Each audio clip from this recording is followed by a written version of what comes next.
Good morning, welcome back to my channel. আশা করি তোমরা সকলে ভালো আছো, আমিও খুব ভালো আছি। তো সকালবেলা একটু ক্যালি করে নিচ্ছিলাম, আর এই শাড়িটা আমি মিশো থেকে কিনেছি, তাই একটু ভিডিও করে নিলাম, তোমাদের সাথে সেটাই শেয়ার করলাম।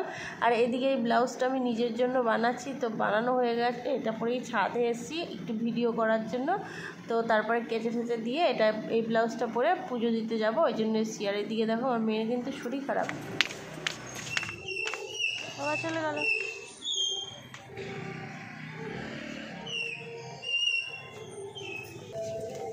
এই যে ওপরে, ওই যে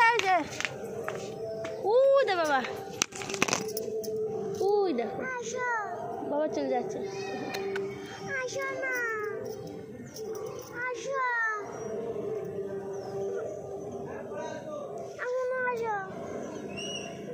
দাঁড়া বাবা, বিস্কুট নিয়ে আসবো আসার সময়।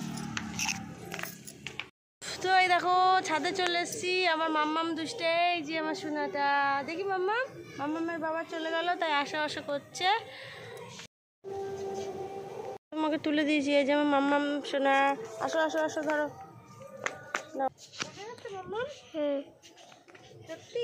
ঘোরো পেছন ঘোরো।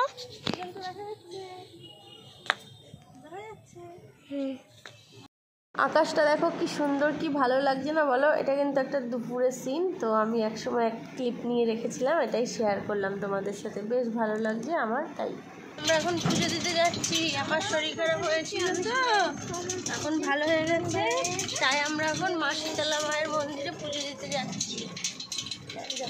সব নিয়ে তো চলো শীতলা ঠাকুরকে তোমাদের দর্শন করিয়ে দিচ্ছি। কাছে চলে এসেছি দেখো, আর মায়ের জন্য যেই সব ভোগ নিয়ে এসেছিলাম, মানে ভোগ রান্না করার জন্য সব কিছু মায়ের কাছে দিয়ে দিয়েছি। আর ওনাকে বললাম তুমি যা লাগবে সব কিছু একটু কিনে নিও, সেই জন্য 501 টাকা দক্ষিণা দিয়েছি। আরও চাল ডাল নুন সবই এনেছি, ওইটা আমি পাশের ঘরে রাখতে বললো, রেখে এসেছি। তো যাই হোক, আমরা ছিলাম ওপরের ছাদে, আর ওর বাবা খুঁজছিল নিচের ছাদে, ওই জন্য আমি আরও বলছিলাম এই যে আমরা এখানে আছি। আর মেয়ে তো বলছে আসো, মেয়ের যেহেতু শরীর খারাপ, মেয়ে খুব বায়না করছিল বাবার জন্য, তো আমি সেটা করে হাত দিয়ে বলছিলাম তুমি চলে যাও, নাহলে মেয়ে কান্নাই করতে থাকবে। তো যাই হোক, মিষ্টি এনেছিলাম বাড়িতে ঠাকুরের জন্য পুজো দেওয়ার জন্য, এখানে নিয়ে আসবো করে, তো ভুলে গেছি, ওই জন্য ওর বাবাকে আবার পাঠিয়েছি দোকানে। তো দেখছি আসছে, সেটাই ভিডিও করছিলাম। আর এটা কিন্তু পুরো বাজারের মধ্যে ঠাকুর মন্দিরটা, তো ওই জন্য চারিদিকে কিন্তু বাজার বসেছে, এই দেখো।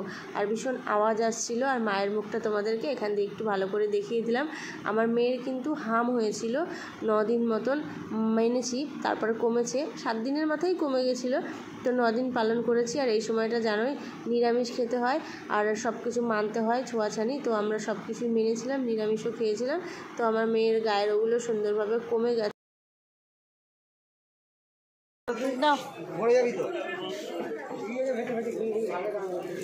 চলো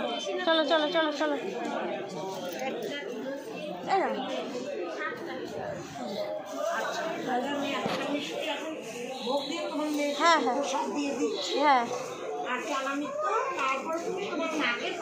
আচ্ছা ঠিক আছে।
গেছে, পরে আবার আমি আসবো ভোগ নিতে। আর আমার দুষ্টা ওখানে চুপ করে বসে আছে, দেখো আমার পাকনি বুড়ি।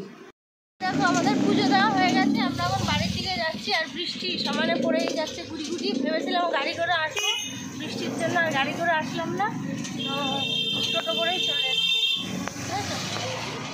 ওর বাবা গাড়ি করে এসেছিল, ওর বাবা চলে গেছে, তাড়াহুড়ো ছিল। তাই না বন্ধু?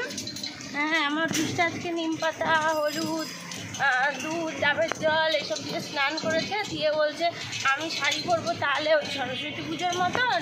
আমি বলছি হ্যাঁ, দিয়ে বলছে শাড়ি পরবো তাহলে। আমি বলছি কোথাও বলছিলাম পরতে হবে না, দিয়ে বললো তুমি জানো শাড়ি আমার পরতে হবে, শাড়ি পরলে আমার গরম লাগবে, ওই জন্য কাশ্মীর শাড়ি পরেছে, বুঝছো?